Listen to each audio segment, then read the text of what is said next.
정우성, 대한민국의 배우, 영화 감독, 정치 연예인, 1973년 4월 22일 서울특별시 관악구 사당동에서 이남, 일녀 중 막내로 태어나 찢어지도록 가난한 유년 시절을 보냈다고 한다. 서울시 동작구 사당동 재개발 지역의 판자촌 산동네에서 살았는데 재개발 지역 중에서도 마지막까지 남았던 집이 자신의 집이었다고 한다. 퇴거 조치가 떨어지면 다른 재개발 지역으로 이사하고 또 마지막까지 남았다고 한다. 어느 날은 귀가했는데 대문이 헐려나가고 집 대문이 없는 날은 집벽에 빈틈으로 들어오고 어떤 날은 집벽에 헐려서 눈 뜨면 산 아래가 다 보일 정도였다고 한다. 그래서 유년 시절은 학업보다 알바를 많이 했다고 한다. 가난 탓에 배불리 먹지 못했지만 어릴 적부터 키가 커서 종종 성인으로 취급을 받았고 이를 깨달은 정우성은 중학교 3학년 때 서문여자고등학교 앞 햄버거 집에서 재수생으로 속이고 알바를 했다. 공부는 좋아하지 않았기 때문에 은행 말단 직원이라도 될 수 있을까 하여 경기상업부에 진학하지만 고1 때 자퇴한다. 아예 생업전선에 뛰어들어 여러 알바를 계속하였는데 그 햄버거집은 정우성을 보기 위해 매번 여학생들이 북새통을 잃었다고 한다. 햄버거 가게 화장실로 가는 벽면에는 정우성을 연모하는 여학생들의 낙서가 상당했다고 하니 어느 정도 인기였을지 짐작할 정도다. 그 바람에 사장이 시급도 올려줬다고 한다. 찢어지는 가난을 겪으면서도 그다지 큰 불행감은 느끼지 못했지만 교사들이 학생 사는 곳과 집안을 따져가면서 차별을 하는 것에는 불만이 있었다고 한다. 정우성이 소외계층에 관심이 많은 것은 이런 성장 배경 때문일 수도 있다. 그리고 훗날 단짝이 되는 배우 이정재를 만나게 된 것도 이 시기이다. 커피숍에서 알바하던 시절 업계 사람에게 캐스팅되어 모델 일을 시작하고 그렇게 사회생활을 시작했다. 결국 자의 반타의 반 학업과 연기를 위해 경기상고를 중퇴하고 모델 일과 알바를 겸업하는 중 오리온의 샌스민트 CF를 통해 처음 대중들에게 얼굴을 알렸고 이후 우월한 마스크와 기럭지로 주말 예능에 간간히 모습을 비추기도 하면서 업계에서의 인지도가 상승했다. 1994년 영화 구미호를 통해 깜짝 데뷔했다. 이때의 연기는 자신이 봐도 못 봐주겠다고 할 정도 만만치 않은 고소영의 발연기까지 겹쳐서 관객은 공포에 떨었다. 서울 관객 17만 4,707명으로 흥행은 그다지 하지 못했다. 뒤를 이어 허영만의 만화를 원작으로 한 SBS 미니 시리즈 아스팔트 사나이에서 강동준의 동생 동석으로 등장. 딱 그 나이와 외모에 맞는 반항적인 모습에 주목받는 신인으로 대중들에게 눈도장을 찍었다. 이땐 최민수가 드라마 모래시계로 터프한 이미지를 완전히 구축하여 큰 인기를 얻고 있던 시기로 최민수의 뒤를 이을 배우와 같은 드라마에 출연한 이정재가 거론되었으나 이정재가 모래시계 이후 방위병으로 입대하는 바람에 바로 정우성으로 이어져 오게 된다. 그러나 1996년 심은하와 함께 주연을 맡은 영화 본트리 연기력의 악평과 겹쳐서 서울 관객 13만 2,262명으로 흥행에 대실패한다. 같은 해 드라마 1.5는 멋있기만 한 팬시 상품의 나열이라는 악평과 시청률이 1.5%가 될 것 같다는 우려를 안고도 초반에 20%가 넘는 시청률을 보였으나 결국 30, 40대 주시청자의 외면을 받았다. 이후 한동안 드라마 출연을 하지 않았다. 1997년 영화 모태선인장은 평단과 관객의 악평 속에 흥행에 참패했다. 고소영과 1990년대 청소년들의 로망이 된 비트와 절친 이정재를 만나게 해준 태양은 없다를 찍으며 오랜만에 흥행에 성공한다. 비트와 관련한 일화로는 1994년 주간 만화 잡지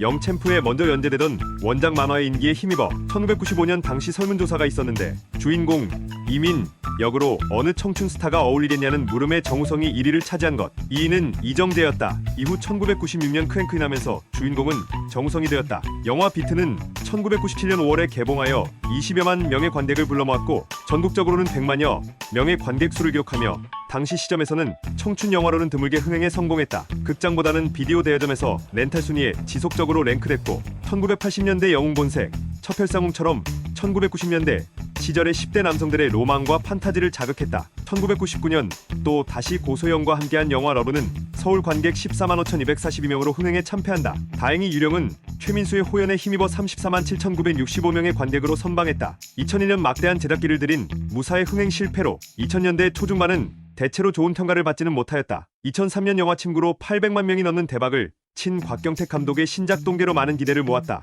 하지만 원톱 영화임에도 전국 139만 4천 명으로 그다지 큰 성공은 하지 못했다. 2004년 내 머릿속의 지우개로 흥행에 대성공하며 이거 마시면 우리 사귀는 거다 라는 부르의 명대사를 남긴다. 2010년 거무강우는 전국 30만 8,157명의 관객수를 기록했다. 2010년 2011년 오랜만에 TV 드라마 아테나 전쟁의 여신으로 복귀했다. 아이리스 스피노프격 드라마로 큰 화제를 모으며 첫방 22.8%로 좋은 스타트로 시작했다. 그러나 방영이 되면 될수록 시청률이 급락하였고 마지막 회에는 10%대의 시청률을 보여주면서 좋은 성적을 내지는 못하였다.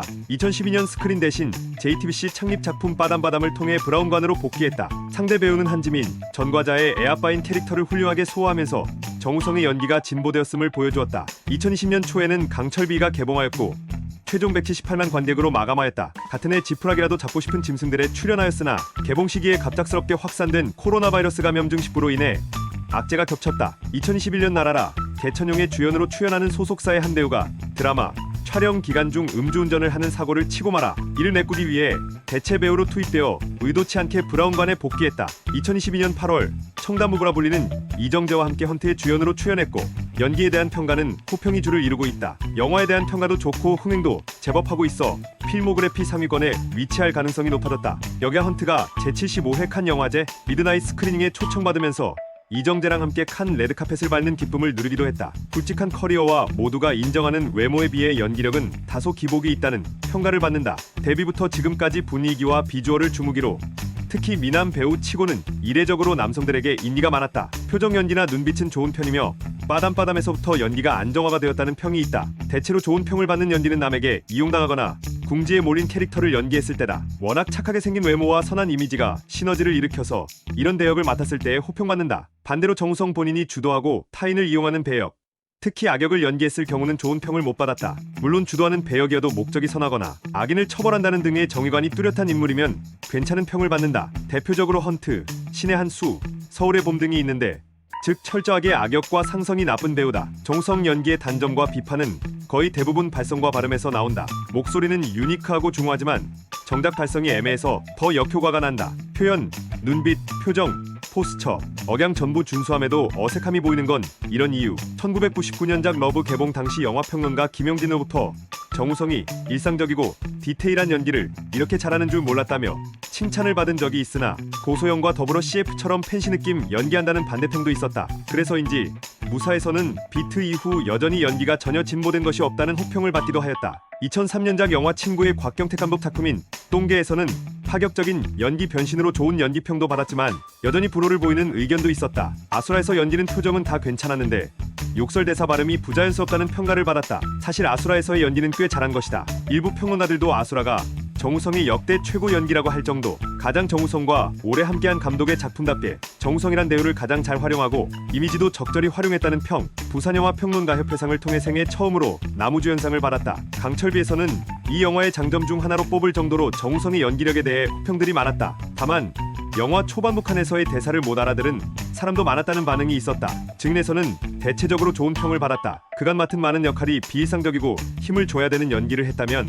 이번은 오랜만에 힘을 빼고 일상적이고 변호사라는 지식인 연기를 해야 했다. 작품의 분위기와 정성의 부드러운 연기가 꽤 잘 어우렀다. 통영영화상에서 나무주연상을 수상했다. 과거에 비하면 장족의 발전이며 정우성 본인에게 있어서도 의미가 있다. 지푸라기라도 잡고 싶은 짐승들에서는 욕설 대사도 자연스럽게 소화하며 그동안 지적받던 발음 문제도 전보다 많이 완화된 모습을 보여주었다. 특히 전도연 같은 어마무시한 배우들 사이에서도 괜찮은 연기를 보여주며 제 몫을 잘 해내는 모습을 보여주면서 정우성이 얼마나 연기력이 발전했는지 보여주었다. 특히 전도연과 같이 나오는 장면에서는 괜찮은 앙상블을 보여주었다. 이 작품도 빠담빠담 아수라와 마찬가지로 궁지에 몰려 이용당하는 오구 역할이다. 그래도 특유의 발성 때문에 여전히 그의 연기를 좋아하지 않는 사람들도 있다. 즉 연기력은 나쁘진 않으나 상술된 발성 문제와 발음 문제, 좋은 연기 폭으로 호불호가 많이 갈린다고 볼 수 있다. 물론 증인처럼 좋은 작품으로 연기를 소화함으로써 대중들에게 기대를 선사하고 있다. 이정재와 함께한 헌트에서는 5.18 광주 민주화 운동을 겪은 군인 출신 안기부 간부 역할을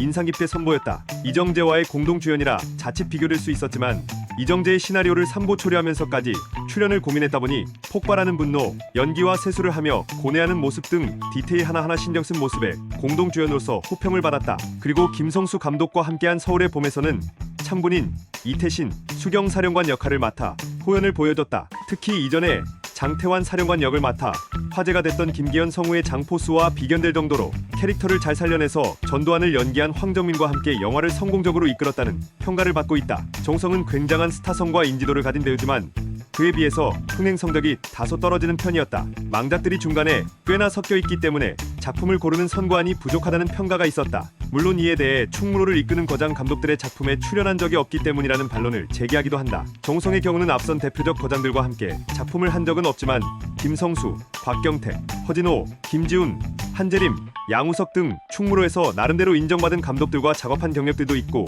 꽤 괜찮은 필모를 가지고 있다. 당장 위에 언급된 감독들과 작업한 작품들의 평가는 일랑을 제외한다면 좋은 편이다. 리딩물이나 투톱 위주로 출연한 것을 감안하면 흥행 성적은 괜찮은 편이다. 특히 리딩룰 영화는 출연료로 인해 제작비가 늘어나는 경우가 적은 대신 오로지 주인공 배우 한 명의 티켓 파워에 의존해야 되기 때문에 신의 한 수 같은 작품처럼 원톱으로 300만 정도의 관객을 동원하는 것과 투톱으로 기본 200만 이상을 안정적으로 기록하는 것은 정우성도 어느 정도 티켓 파워가 있다는 뜻이 된다. 그리고 2023년 황정민과 공동 주연인 영화 서울의 봄이 좋은 평가와 더불어 1000만 관객을 돌파해 본인의 기존 최다 관객 동원인 놈놈놈의 668만 명을 넘어섰고 데뷔 30년 만에 첫 1000만 영화라는 기록을 세우게 됐다. 진보적 성향을 가지고 있다. 박근혜 정부 당시 문화예술계 블랙리스트에 올랐는데 이때를 기점으로 공개서상에서 정치적 발언을 하기 시작했다. 박근혜 최순실 게이트로 나라가 한창 시끄러웠던 2016년 11월 20일 아수라 단관 무대 인사에선 영화 내 대사인 박성배 밖으로 나와를 바꿔서 박근혜 앞으로 나와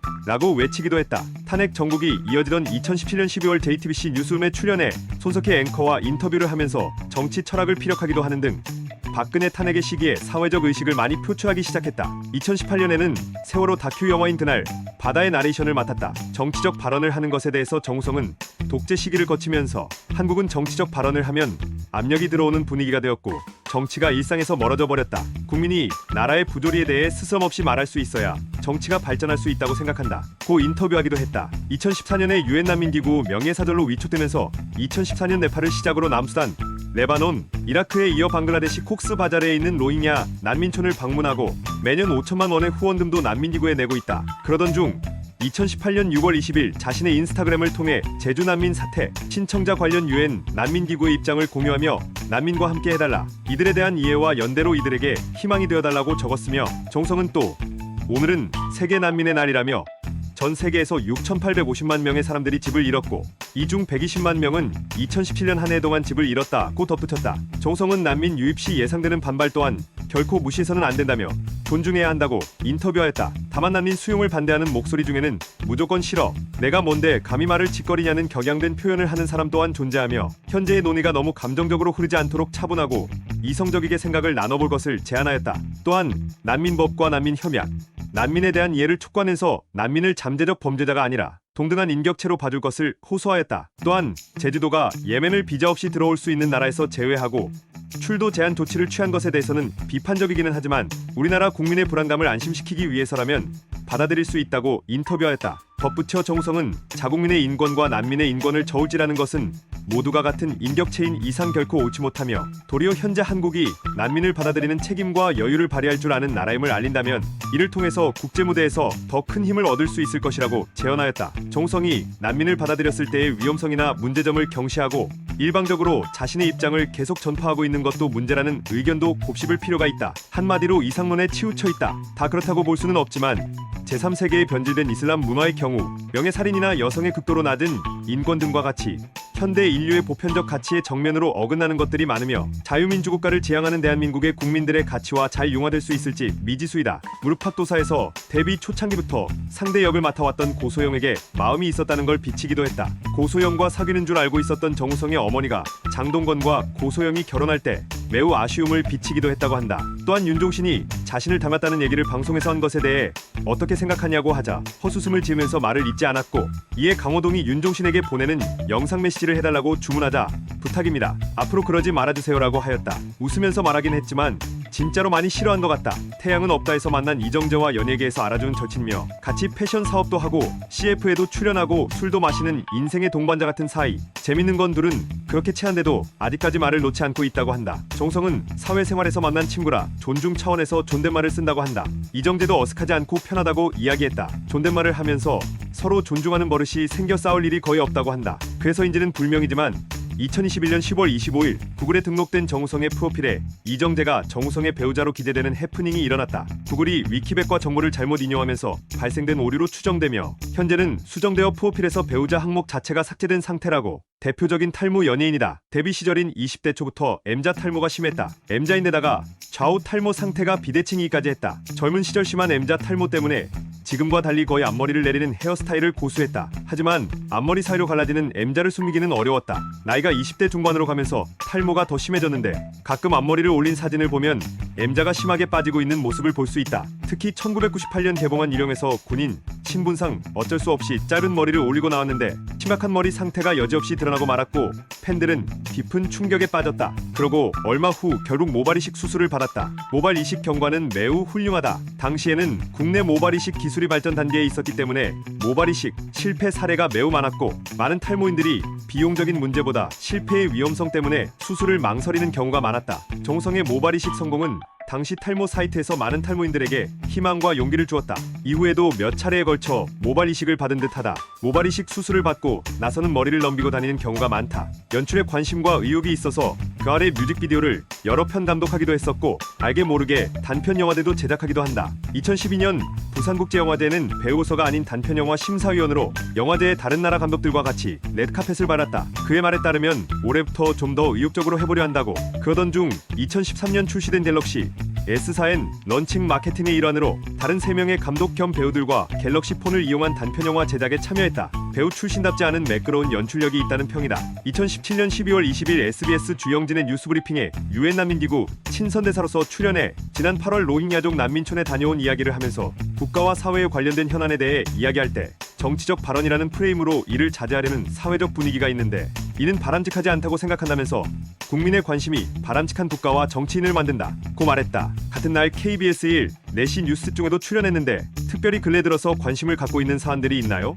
라는 앵커의 질문에 KBS 정상화요 라는 대답을 남겼다. 다음 날에 KBS 새노조의 파업을 지지하는 응원 영상을 인터넷에 올렸다. 배우 황정민과 아수라, 헌트, 서울의 봄 등 세 작품을 같이 했는데 그래서인지 평소에는 굉장히 친하지만 정작 세 작품에서 서로 치고받고 싸우는 사이가 나쁜 캐릭터들로만 등장한다. 황정민도 정우성의 절친 사이인 이정재와는 신세계에서 의형제 사이로 나왔고 아수라에서 천하의 김차인을 맡은 곽도원도 정우성과는 강철비에서 절친 사이로 나온 것을 감안하면 정말 캐릭터로는 연이 안 좋다. 그래서 이정재처럼 황정민과 아군으로 나오는 작품이 나오길 바라는 두 배우의 팬들이 많다. 송강호 정우성과 마찬가지로 수수하게 생긴 노무현과 달리 문재인은 젊었을 때 선이 굵은 대단한 미남이었다. 또한 노문의 나이 차이도 송강호 정우성의 나이 차와 비슷하다. 다만 그 나이대 대한민국 남자 평균 신장에 가까운 문재인과 달리 정우성은 당시에나 지금이나 장신이지만 어차피 송강호도 180cm로 노무현보다 훨씬 크고 문재인이 노무현보다 살짝 크지만 더 호리호리한 것처럼 송강호가 좀 더 작지만 덩치는 더 좋다.